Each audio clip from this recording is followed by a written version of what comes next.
for K-pop updates. Latest dyan ang bagong music video ni BTS J-Hope.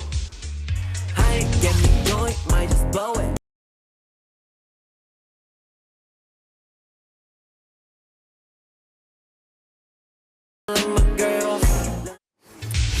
Yan ang Mona Lisa ni Hobby.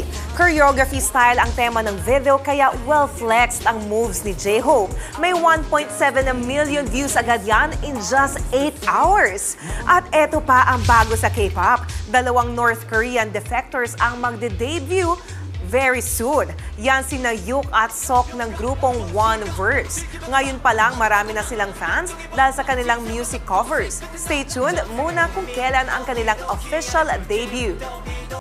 Mga kapatid, Jania Lipon po, laging maging updated sa latest sa entertainment and lifestyle para maging una sa balitaan.